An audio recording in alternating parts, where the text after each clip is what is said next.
Likely less well remembered than the cinematic trailers, SWTOR's Galactic Timeline was a series of videos telling the history of the Old Republic in the lead up to the game's release. Written from an in-universe perspective as a historical record told by Nostral, voiced by Lance Henriksen, and consisting of 12 videos with more planned before being cancelled.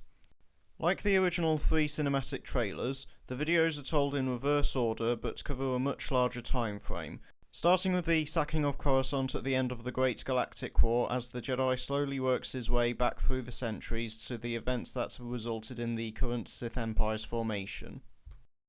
The first 6 videos cover important events from the Great Galactic War, the conflict seen in the SWTOR cinematic trailers, opening with the sacking of Coruscant from the Deceived trailer and the subsequent Treaty of Coruscant. Once the context is established, the Mandalorian role in the conflict is covered, which acts as an explanation for why the Mandalorians allied with the Sith again, despite Canderous' actions in KOTOR 2 as Mandalore the Preserver, and introducing Hylo Viz, who later played a role in the Eternal Empire expansions of the game. Concluding the coverage of the Galactic War, the 5th and 6th videos cover the initial onslaught by the Sith at the start of the war and the Republic's response at locations such as Botharuri and Korriban, the latter of which being seen in the Return trailer. After this, the timeline moves to cover the centuries leading up to the Sith's return, most of which acts as a summary of pre-existing Old Republic content like KOTOR, the Mandalorian Wars and Exar Kun. The exception to this is Peace for the Republic, which covers events in the gap between KOTOR 2 and the SWTOR trailers. Specifically, Jor-El's discovery that a family of Jedi Masters had been Sith infiltrators working to lay the groundwork for Vitiat's return, by secretly sealing up the tombs of ancient Sith Lords as they wouldn't support Vitiat's actions, foreshadowing the end of the Jedi Knight storyline, or, less likely, the construction of the Eternal Empire. The next 2 act as a summary of Revan's actions in the Jedi Civil War and Mandalorian Wars, leading to the retcon that Revan and Malik's turn to the dark side was caused by Vitiat dominating their minds and sending them back to the known galaxy under his control.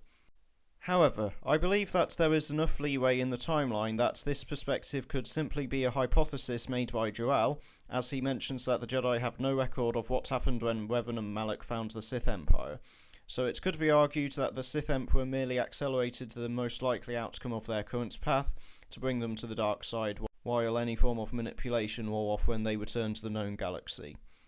Unfortunately though, I only have limited knowledge of the Old Republic era outside of the games, so it's possible this theory is invalid due to content in the Revan novel. If I'm wrong, please mention it in the comments. One thing I dislike about this series is how it seemingly ignores the events of KOTOR 2 entirely. Although it is possible to argue that it has little to do with the in-universe subject, I would counter that by pointing out that Mitra Surik and the companions she trained were the central reason why there was even a Jedi Order present to fight the Sith Empire when it returned. This is also an issue that SWTOR itself has displayed, but more experienced YouTubers than I have made videos about that, link in the description. The final set of released timeline videos cover the fall of Exar Kun along with the original Sith Empire and its reconstruction after the Great Hyperspace War. In the penultimate video, the focus is placed on the non-Force sensitive element of the Sith Empire, an aspect further explored in the Imperial Agent storyline of the MMO, and the construction of the Sith fleet.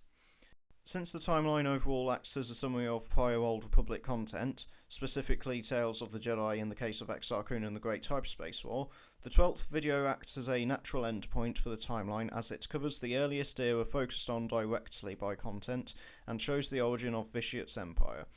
Although I feel the editors should have cut out the final line setting up the next video once it was internally announced or confirmed that the series had been cancelled.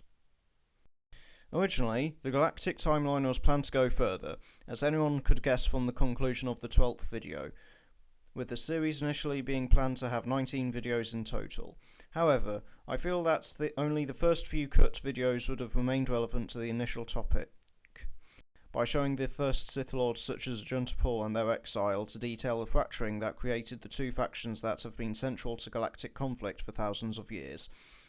However, after these videos, I feel the series would have been getting away from its purpose, as detailing the formation of the Republic would have had little to do with the initial intention of setting up the Sith Empire, and exploring the first Force users on Tython would have been more relevant to the Jedi prologues instead of the Sith Empire. Overall, the Galactic Timeline was an interesting piece of lore and marketing for the Old Republic that I recommend watching if you haven't already. I would also be interested in seeing a similar series to set up a major piece of content in canon, such as a game about the High Republic, or in the lead up to a new set of films to summarise previous content from an in-universe perspective. Alternatively, it could be interesting to see this idea revitalised for another BioWare property, such as in the lead up to Mass Effect 4. This is not the only example of a project like this, so let me know if you want me to cover others, such as Halo's Oni archives created for the Master Chief Collection release on PC.